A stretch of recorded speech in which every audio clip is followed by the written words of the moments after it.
السلام علیکم ورحمۃ اللہ وبرکاتہ۔ بسم اللہ الرحمن الرحیم۔ اسلامک کہانی میں آپ کو خوش آمدید۔ دمشق کے قید خانے میں قسط نمبر 9۔ پھر حج بھی ہو گیا۔ حاجیوں کے قافلے واپسی کے سفر کو چل پڑے۔ خلیفۃ المسلمین سلمان بن عبد الملک کا قافلہ بھی دمشق کو روانہ ہو گیا۔ موسیٰ کو ہر روز تھوڑا سا سفر اونٹ پر کرواتے، باقی دن پیدل چلاتے تھے۔ اس نے بھیک میں جو کچھ کمایا وہ خلیفہ نے جرمانے میں وصول کر لیا تھا۔ 1.5-2 مہینے بعد یہ قافلہ پہنچ گیا۔ موسیٰ کو قید خانے میں ڈال دیا گیا۔ دمشق میں پہلی ہی رات کلثوم نے سلمان کو یاد دلایا کہ اندلس میں موسیٰ کا بیٹا امیر ہے اور وہ کسی بھی وقت اپنے باپ کا انتقام لینے کے لیے باغی ہو کر اندلس کا خود مختار حکمران بن سکتا ہے۔ کلثوم سلمان نے کہا، میں خلیفۃ المسلمین ہوں۔ مسلمانوں نے ایک نیا ملک فتح کیا ہے، وہ نیا نظام رائج کیا جا رہا ہے، لڑائی ابھی بھی جاری ہے۔ کیا میرا فرض نہیں ہے کہ خلیفہ کی حیثیت سے وہاں جاؤں؟ اس سے میری اہمیت اور مقبولیت بڑھے گی۔ نہیں خلیفۃ المسلمین، کلثوم نے کہا، مجھے آپ کی جان کا خطرہ محسوس ہو رہا ہے۔ ہو سکتا ہے آپ کے ساتھ جانے والوں میں کوئی وہاں بتا دے کہ موسیٰ بن نصیر قید خانے میں ہے، اس کی حالت بہت بری ہے۔ اس صورت میں آپ کا وہاں سے زندہ نکل آنا ناممکن ہوگا۔ مجھے وہاں کے حالات معلوم کر لینے چاہئیں۔ سلمان نے کہا، اگر بغاوت اور خود مختاری کا ذرا سا بھی اشارہ ملا تو میں عبدالعزیز کو ٹھکانے لگوا دوں گا۔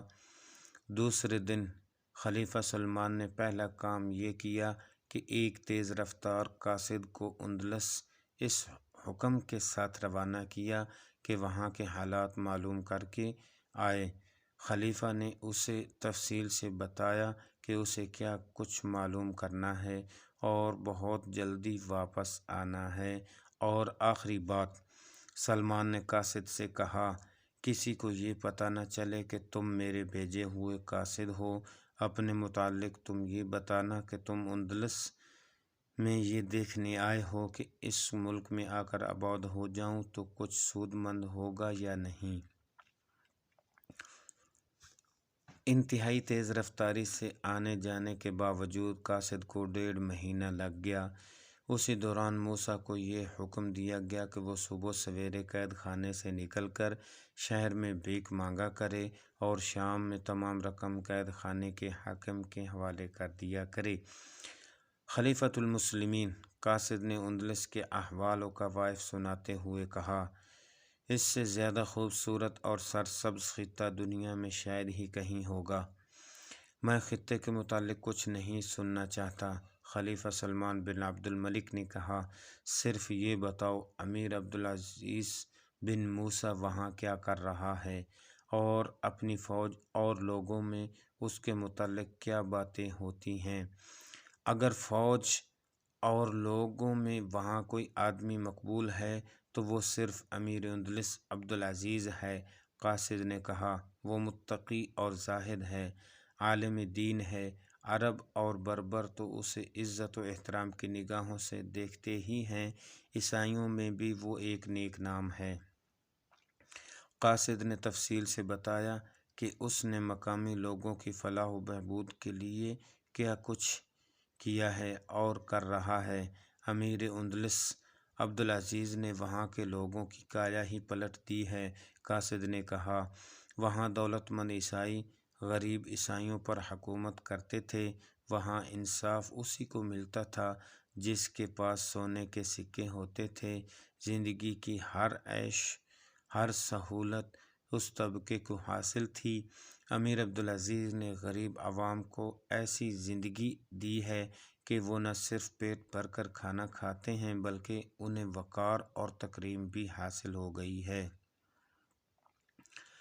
موسیٰ بن نصیر کے بیٹے عبدالعزیز نے اندلس میں فتح کے بعد وہاں کے لوگوں کی بھلائی کے لیے جو کام کیے تھے اس کی تفصیل اس داستان کے آخر میں اس داستان کے آخر میں بیان کی جائے گی۔ یہاں صرف یہ بتانا ضروری ہے کہ سلمان بن عبد الملک کچھ اور سننا چاہتا تھا۔ بربر عبدالعزیز کے متعلق کیا کہتے ہیں؟ خلیفہ نے قاصد سے پوچھا۔ خلیفۃ المسلمین کو معلوم ہوگا کہ سالار طارق بن زیاد کے ساتھ جو فوج اندلس کے ساحل پر اتری تھی وہ سب بربر تھے۔ قاصد نے جواب دیا، بربروں کو جو مال غنیمت ملا وہ ان لوگوں نے کبھی خواب میں نہ دیکھا تھا۔ امیر عبدالعزیز نے بربروں کو بہت زیادہ تعظیم دی۔ موسیٰ بن نصیر بڑے عرصے سے افریقہ کا امیر تھا۔ اس نے بربر قوم ایسی نوازشات کیں کہ موسیٰ کو اپنے مرشد مانتے ہیں۔ اس وجہ سے بربر امیر عبدالعزیز پر اپنا جان و مال قربان کرنے کے لیے تیار رہتے ہیں۔ کیا وہاں کوئی ہمارا نام بھی لیتا ہے؟ خلیفہ نے پوچھا۔ اگر خلیفۃ المسلمین گستاخی کی اجازت دیں تو زبان کھولوں۔ قاصد نے کہا، اجازت ہے۔ خلیفہ کے بجائے کلثوم نے کہا، جو خلیفہ کے ساتھ لگی بیٹھی تھی، بے خوف ہو کر بات کرو۔ خلیفۃ المسلمین، قاصد نے کہا، میں بہت سی سراؤں میں گیا، مسلمانوں کے ساتھ، عیسائیوں کے ساتھ، بربر مسلمانوں کے ساتھ باتیں ہوئیں، کسی نے بھی دمشق کی خلافت کا نام نہیں لیا۔ میں مسجدوں میں گیا جو وہاں نئی نئی بنی ہیں، وہاں بھی کسی نے خلیفہ کا نام نہیں لیا۔ اگر نام لیا جاتا ہے تو امیر عبدالعزیز کا نام لیا جاتا ہے۔ کیا موسیٰ بن نصیر اور طارق بن زیاد کی بھی کوئی بات ہوتی ہے؟ خلیفہ نے پوچھا۔ یہ تو میں نے کئی لوگوں کو ایک دوسرے کے ساتھ پوچھتے سنا ہے۔ قاصد نے کہا، وہ پوچھتے ہیں موسیٰ بن نصیر اور طارق بن زیاد کہاں چلے گئے ہیں؟ خلیفۃ المسلمین، جس کسی کو بھی پتہ چلا کہ میں دمشق سے آیا ہوں، اس نے پوچھا، کیا موسیٰ اور طارق دمشق میں ہیں؟ پھر یہ پوچھا کہ وہ کب واپس آئیں گے۔ میں نے وہاں یہ دیکھا کہ اندلس کا خلافت کے ساتھ کوئی تعلق نہیں، آپ کو وہاں جانا چاہیے۔ خلیفۃ المسلمین، ہاں۔ خلیفہ سلمان نے کہا، ہمیں وہاں جانا چاہیے۔ اگر وہاں نہ گئے تو ایک روز خطبے سے بھی ہمارا نام نکل جائے گا۔ تم جا سکتے ہو۔ کلثوم نے قاصد سے کہا۔ قاصد چلا گیا تو کلثوم نے سلمان سے کہا، آپ اندلس نہیں جائیں گے؟ کیا آپ نے قاصد کی اتنی زیادہ اور واضح باتوں سے اندازہ نہیں کیا کہ اندلس ایک روز خود مختار ملک بن جائے گا؟ کیا آپ بنو امیہ کی خلافت کو ختم کرنا چاہتے ہیں؟ کیا آپ موسیٰ کے خاندان کو خلافت کی گدی دینا چاہتے ہیں؟ نہیں۔ خلیفہ نے کہا، میں موسیٰ کے خاندان کو ختم کر کے مروں گا۔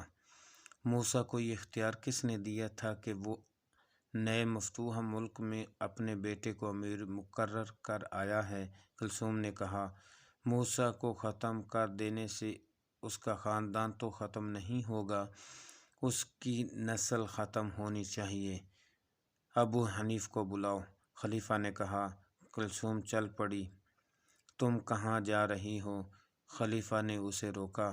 دربان کو بھیجو۔ ابو حنیف کو آپ کے حضور لانے کے لیے مجھے ہی جانا چاہیے۔ کلثوم نے کہا، وہ آپ کے حکم کے انتظار میں یہیں بیٹھا ہے۔ کلثوم باہر نکل گئی۔ راہداری اور 2 کمروں سے گزرتی اس نے ایک کمرے کا دروازہ کھولا۔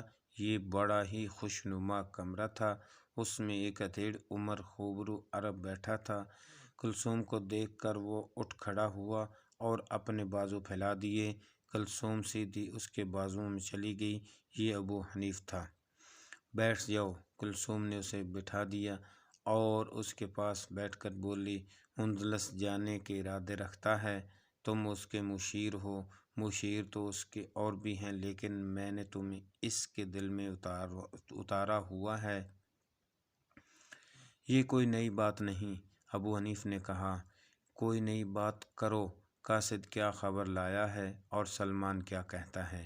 کلثوم نے اسے قاصد کی تمام باتیں سنائیں، سلمان کا رد عمل بھی سنایا اور کلثوم نے سلمان کو جو مشورہ دیا وہ بھی سنایا۔ یہی مشورہ میں دوں گا۔ ابو حنیف نے کہا، سلمان کی خلافت قائم رہی تو ہماری بھی بنی رہے گی۔ یہ بھی یاد رکھ کلثوم اندلس سے جو لونڈیاں اور کنیزیں موسیٰ بن نصیر نے سلمان کو تحفے کے طور پر دی تھیں وہ ایک سے بڑھ کر ایک خوبصورت ہیں۔ ان عیسائی لڑکیوں کے دماغ بہت تیز ہوتے ہیں۔ میں جانتا ہوں کہ یہ کنیزیں وہاں نوکرانیاں نہیں تھیں، یہ شاہی خاندانوں اور امراء کے خاندانوں کی لڑکیاں ہیں۔ کہیں ایسا نہ ہو کہ ان میں سے کوئی تمہیں پیچھے کر کے خود آگے ہو جائے۔ یہ باتیں پھر کر لیں گے۔ کلثوم نے کہا، خلیفہ تمہیں بلا رہا ہے، وہ اندلس کے امیر عبدالعزیز کے متعلق تم سے مشورہ لے گا۔ کیا مشورہ دوں؟ کلثوم نے اپنا دایاں ہاتھ چھری کی طرح اپنی شہرگ پر پھیرا۔ فوراً جاؤ، کلثوم نے کہا، وہ تمہارا انتظار کر رہا ہے، اسے اندلس جانے کا مشورہ نہ دینا۔ ابو حنیف تیز تیز چلتا خلیفہ کے کمرے میں چلا گیا اور دونوں سرگوشیوں میں باتیں کرنے لگے۔